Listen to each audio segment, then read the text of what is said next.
मित्रों, good morning. Morning walk में आपका स्वागत है। मैं आज़ाद यूपी वाला। मित्रों, आज मैं बहुत स्तब्ध हूँ, बहुत ही दुखी। मित्रों, आप लोगों ने भी पुलवामा हमला जब हमारे देश में हुआ था 2019 में, 14 फरवरी 2019 में, तो उस समय हमारे 40 जवान शहीद हो गए थे। आपने भी सुना होगा। और आजकल तत्कालीन गवर्नर, जो उस समय गवर्नर थे, उनका इंटरव्यू भी सुना होगा। अगर आप सजग नागरिक हैं भारत के तो आपने ज़रूर सुना होगा, और नहीं सुना हो तो यूट्यूब पर अवेलेबल है, आप सुन लीजिएगा। पर आपको मीडिया पे नहीं मिलेगा, मीडिया चैनलों पर नहीं मिलेगा। उन्होंने किसी ने भी उनका इंटरव्यू नहीं किया है, क्योंकि वो गोदी मीडिया है, वो मीडिया नहीं है। लेकिन मित्रों, आज मलिक साहब की बात को सुनकर मैं बहुत अचंभित, बहुत दुखी, स्तब्ध हूँ। क्या चुनाव के लिए हमारे देश के जवानों का बलिदान होगा? क्या चुनाव जीतने के लिए क्या इतने गिर गए हैं?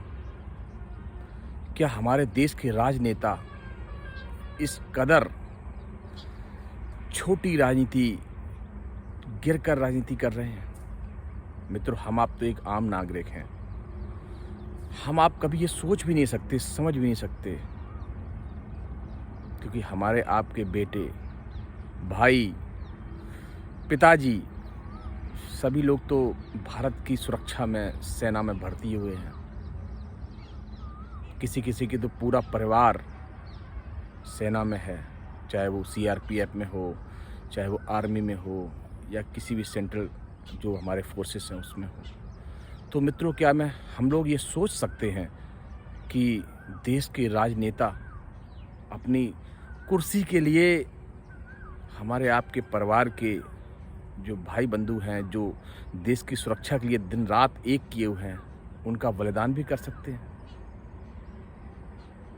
मलिक साहब की बात को सुनकर तो ऐसा ही लगता है कि जो वो कबूलनामा और जो एक खुलासा वो कर रहे हैं, उससे तो ऐसा ही लगता है मित्रों कि हाँ, हमारे देश के राजनेता इतने गिर गए हैं, उनकी राजनीति इस कदर गिर गई है कि अब वो देश की सुरक्षा में लगे हुए जवानों का बलिदान देने भी नहीं हिचकते हैं। खुद सोचिए।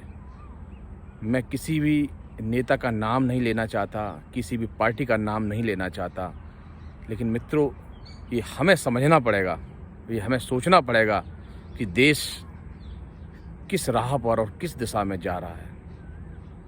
आज मैं तो बहुत ही दुखी हूँ और अपने आप को बहुत कोस रहा हूँ कि हमने भी 2019 में उसी पार्टी को वोट किया था, और ये सोच कर किया था कि जिन विदेशी ताकतों ने हमारे देश पर हमला किया है, मोदी जी ने उस पर बदला लिया है। एक स्ट्राइक हुई थी, आपको शायद याद होगा। लेकिन आज मैं बहुत दुखी हूँ। आज मैं बहुत ज़्यादा शॉक्ड हूँ कि हमने उस चीज़ को क्यों नहीं समझा, उसकी गहराई में क्यों नहीं जाना चाहिए था। और आज शायद उन नेताओं का पाप का घड़ा भर गया है, क्योंकि आज 4 साल से ज़्यादा हो गए हैं उस बात को लेकर। और मैं एक अपील अपने दर्शकों से करना चाहता हूँ और मित्रों से करना चाहता हूँ कि मित्रों, ये आप भी सोचिएगा, और देश का हर नागरिक ये सोचने पर मजबूर हो जाएगा, और सोचना भी चाहिए कि क्या हमारे बच्चे, हमारे बेटे, हमारे भाई, हमारे पिता, उनकी जान इतनी सस्ती है क्या? या हमारे जवानों की जान इतनी सस्ती है क्या? मैं तो जो सेना में हैं हमारे जवान, उनके परिवारों से ये आग्रह करना चाहता हूँ, और उनसे मैं अपील करना चाहता हूँ कि भाई और बहनों, आप लोग आगे आइए और सरकार से पुलवामा हमले की जांच के लिए दबाव डालिए। जांच होनी चाहिए ऐसे घिनौने कृत्य की। मैं तो यही कहूँगा मित्रों, अभी भी समय है, आ जाइए, इसकी जांच के लिए सवाल उठाइए, और जांच होनी चाहिए। एक देश का नागरिक होने के परिप्रेक्ष्य में मैं तो ये कहता हूँ कि ज़रूर, चाहे मुझे फांसी हो जाए, चाहे मुझे जेल करा दीजिए, कोई केस कर दे हम पर, लेकिन मैं ये ज़रूर कहूँगा कि इसकी जांच ज़रूर होनी चाहिए। क्योंकि ये एक बार हुआ है, ये आगे भी हो सकता है। और ये नेता किसी के नहीं हैं, ये कभी भी करा सकते हैं, कुछ भी करा सकते हैं, कितने भी नीचे जा सकते हैं, कहीं हद तक जा सकते हैं। तो मित्रों, मेरी आपसे गुजारिश है, और जो हमारे सेना के परिवार हैं उनसे ख़ास तौर से हमारी गुजारिश है कि मित्रों, आप लोगों को बहुत सोच समझकर वोट डालना है आगे आने वाले समय में।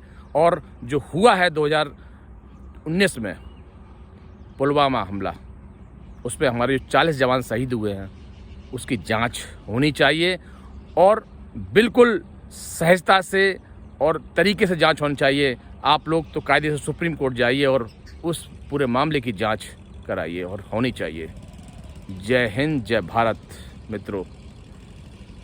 और अपना कमेंट भी मित्रों कीजिएगा हमारे चैनल्स पर, और हो सके तो हमारा वीडियो शेयर भी करिएगा, क्योंकि देश को जागना चाहिए। और मैं चाहता हूँ कि हमारा देश जागे, हमारे नौजवान जागें, और हमारे सेना के परिवार जागें, क्योंकि अब ना जागे तो फिर न जाग पाओगे।